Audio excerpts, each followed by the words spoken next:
हवा हूँ बसंती हवा हूँ। ओ तुम लोग आ गए। तो भाई लोग कैसे हो, कैसी चल रही तुम्हारी जिंदगी? एकदम झकास। तो यार आज हम लोग पढ़ने वाले हैं विंड पोम के बारे में, जिसे लिखने वाले शख्स का नाम है सुब्रमण्या भारती। ये पोयम यार ओरिजिनली तमिल में लिखा गया था, लेकिन फिर बाद में A.K. रामानुजन ने इसे इंग्लिश में ट्रांसलेट किया। और इन्हीं भाई साहब का देन है कि आज हम इस विंड पोम को पढ़ने वाले हैं, क्योंकि अगर ये तमिल में लिखी होती तो हमें कुछ समझ में ही नहीं आता। मजाक को साइड में रखते हैं और सीरियस बातों पे आते हैं। विंड को ना यार यहाँ पर प्रॉब्लम से रिलेट किया गया है। Wind is equal to problem. वो कैसे, वो तुम्हें आगे पता चलेगा। पोएट कहते हैं कि ए हवा तू बहुत धीरे से आना, बहुत ही सॉफ्टली आना, किसी भी विंडोज को झंझोरना मत, जो पेपर रखे हैं उसे फरफराना मत, जो बुक्स रखी है उसे गिराना मत। पोएट ये सारी चीज विंड से कह रहे हैं, हवा से कह रहे हैं कि तू धीरे से आना, ठीक है। लेकिन यार हवा तो अपनी मनमौजी करती है, उसको जो दिल में आता वो करती है। पोएट की बातें नहीं सुनती, वो बहुत तेजी से आती है। अब देख, जब तू तेज आई तो तूने क्या किया, तूने सारे चीजों को गिरा दिया, जो बुक्स में पेपर थे उन सबको तूने फाड़ दिया। जब तू तेज आई तो साथ साथ तू बारिश भी लेकर आई। ए हवा तू ना बहुत चालाक है, तू कमजोर चीजों का ना मजाक बनाती है। वीकलिंग्स का मतलब है वीक थिंग्स, जो कमजोर चीजें होती है ना वो। तू तेज आई तो तेरे आने की वजह से जितने भी कमजोर चीज थे वो टूट गए, जितने भी कमजोर घर थे वो टूट गए, जो दरवाजे कमजोर थे वो सारे टूट गए, जो पिलर्स थे वो ढह गए, लकड़ियां टूट गई, जो बॉडीज थी, जो कमजोर बॉडीज थी, बॉडी का मतलब यार इंसान का बॉडी, जो कमजोर व्यक्ति थे वो भी टूट गए। हवा की वजह से कमजोर व्यक्ति कैसे टूट सकता है? हवा इज इक्वल टू प्रॉब्लम, मैंने तुमको शुरू में कहा था। पोएट का यहाँ पर यह कहने का मतलब है कि जब प्रॉब्लम्स आती है तो वो कमजोर व्यक्ति को तोड़ देती है, अंदर से झंझोर देती है। तेरे आने की वजह से पूरी की पूरी लाइफ खराब हो गई। यानी कि जब प्रॉब्लम आती है तो कमजोर व्यक्ति की लाइफ को बर्बाद कर देती है।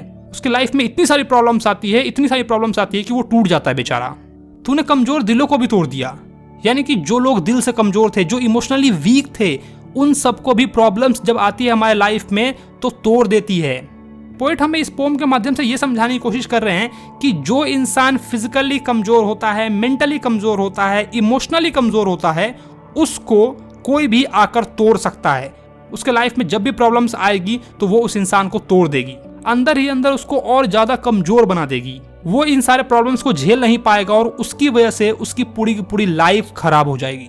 आगे वो लिखते हैं, the wind god winnows and crushes them all. Winnows यार एक तरह की टेक्निक होती है जिससे यार हम लोग अनाज को और कचरे को अलग अलग सेपरेट करते हैं। तुमने देखा होगा कि यार गांव वगैरह में जो औरतें होती हैं, ठीक है, वो सूप लेकर और ऊपर से अनाज को नीचे की ओर गिराती है। तो जो भी भारी चीज होता है वो तो नीचे गिर जाता है और जो हल्का चीज होता है वो हवा के मारे उड़ जाता है।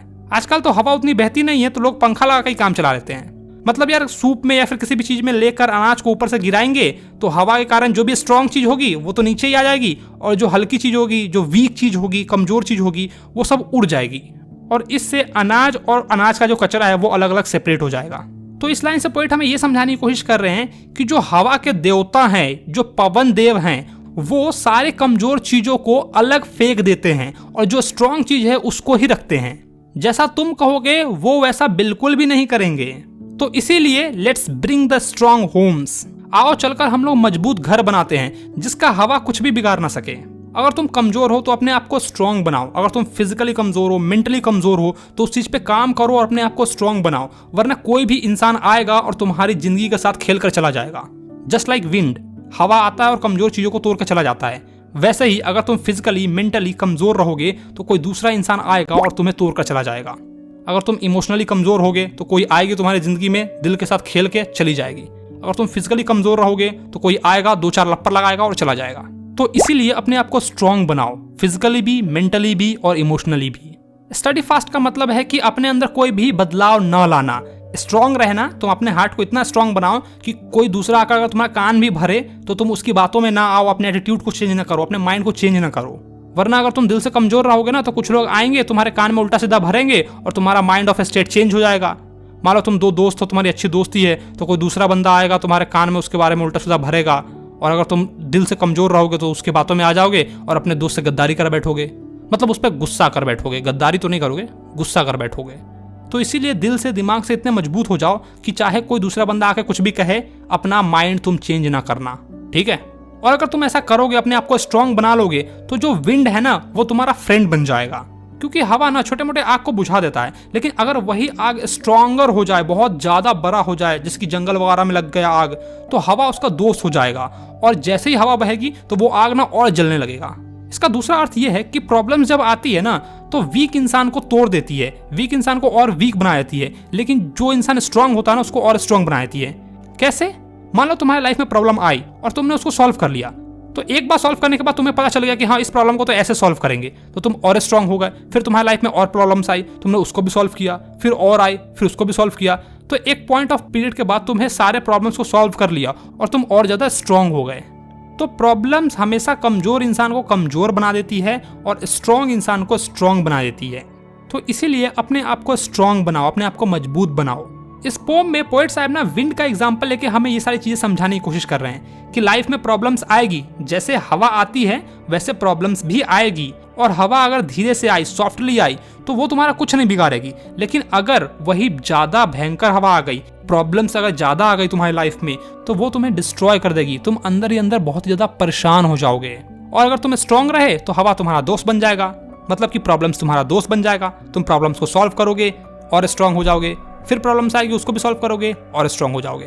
तो बस यार पोम यहीं पे खत्म हो गई। बाकी हम लोग यार पोएट्रिक डिवाइसेस देख लेते हैं कि इसमें कौन कौन से पोएट्रिक डिवाइसेस हैं। पहला है एनाफोरा। एनाफोरा मतलब जो चीजें बार बार रिपीट कर रही है, जैसे कि don't don't don't bar bar repeat कर रही है, यू यू यू ये भी रिपीट कर रही है। दूसरा है पर्सोनिफिकेशन। पर्सोनिफिकेशन मतलब यार जो ह्यूमन लाइफ से कंपेयर की जाती है। विंड को हमारे ह्यूमन लाइफ से कंपेयर किया गया है। देखो विंड को ना यू कहा गया है, ये देखो यहाँ पर यू यू यू कहा गया है। अब नॉन लिविंग थिंग्स को हम लोग यू तो नहीं कहते यार, लिविंग थिंग्स को यू कहते हैं, इसीलिए यहाँ पर पर्सोनिफिकेशन यूज हुआ है। तीसरा है रेपिटेशन। क्रम्बलिंग क्रम्बलिंग क्रम्बलिंग बार बार रिपीट हो रहा है। चौथा है सिंबलाइजिंग। किसी एक चीज को सिंबलाइज किया गया है।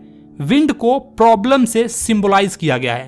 पांचवा है एलिट्रेशन। दो वर्ड्स का प्रोनाउंसिएशन सेम सेम, जैसे कि विंड विनोज। तो बस खत्म हो गई पोयम। वीडियो अच्छा लगा तो वीडियो को लाइक करो। अपने भाई के चैनल को अब तक सब्सक्राइब नहीं किया तो क्या कर रहे हो यार, चैनल को सब्सक्राइब मारो, स्ट्रांग बनो और मुझे इंस्टाग्राम पे फॉलो करो। ठीक है, चलो बाय बाय।